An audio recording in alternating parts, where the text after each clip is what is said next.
जिसके तहत उनको विषैला पदार्थ खिलाया जा रहा है। कोई सेंस नहीं है इसको,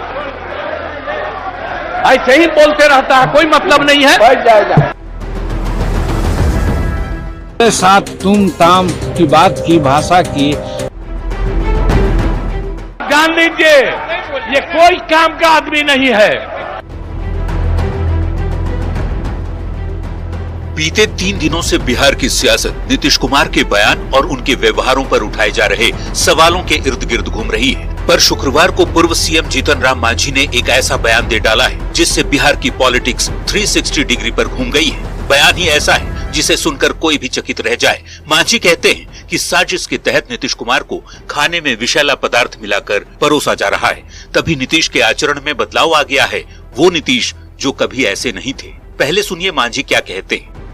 कि माननीय मुख्यमंत्री जी को तो हम लोग कह ही चुके हैं कि उनके भोजन में पिछले कई एक दिनों से विषैला पदार्थ मिला करके साजिश तन जल्दी किसी को चीफ मिनिस्टर का गद्दी मिले, इसके लिए एक साजिश के तहत उनको विषैला पदार्थ खिलाया जा रहा है। जिसका नतीजा है कि महावीर चौधरी के पोर्ट्रेट पर उन्होंने माल्यार्पण नहीं किया, अशोक चौधरी के माथे पर दे दिया जो जीवित हैं।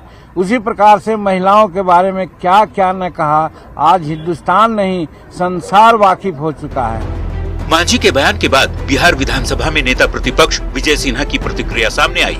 विजय कहते हैं मांझी ने बहुत बड़ी बात कह दी है, ऐसे में आरोपों की जांच होनी ही चाहिए। कि आज माननीय पूर्व मुख्यमंत्री जी ने जो कहा है इसका उच्च स्तरीय जांच होनी चाहिए। जो उनके दल के लोग हैं, गठबंधन के लोग हैं, जो निकट लोग हैं, इस घटना को अंजाम दे सकता है। बिहार जैसे बड़े राज्य के साथ एक बड़ी साजिश का इन्होंने खुलासा किया है।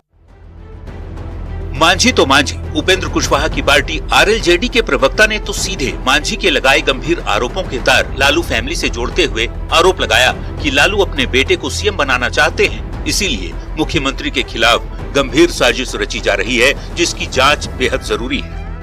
लेकिन आखिरकार उनकी मानसिक स्थिति इतनी खराब क्यों हो गई? कहीं ऐसा तो नहीं है कि कोई लोग इस साजिश में सम्मिलित हैं? कहीं ऐसा तो नहीं है कि लालू प्रसाद यादव जी अपने बेटे को मुख्यमंत्री बनाने के चक्कर में कुछ साजिश आदरणीय मुख्यमंत्री जी के साथ रच रहे हैं? यह इन्वेस्टिगेशन का विषय है। मैं बिहार सरकार से मांग करना चाहता हूं कि निश्चित रूप से इसकी जांच हो। जीतन राम मांझी या फिर माधव आनंद बेहद ही गंभीर आरोप लगा रहे हैं तो सत्तारूढ़ दलों के नेताओं ने जोरदार पलटवार किया। जेडीयू और आरजेडी के नेता कहते हैं ऐसे आरोप बेबुनियाद और बकवास हैं। देखिए, इनके बयान को बहुत तवज्जो नहीं देने की जरूरत है। जो सम्राट अशोक का अपमान करने वाले के साथ खड़े हो गए, माननीय उपेंद्र कुशवाहा जी, आपने तो राजनीति में अपनी जमीर बेच दिया। नीतीश कुमार जी की तबीयत तो ऐसी अच्छी है कि आदरणीय नरेंद्र मोदी की तबीयत खराब हो गई है जब से जातिगत जनगणना की रिपोर्ट उन्होंने जारी किया है।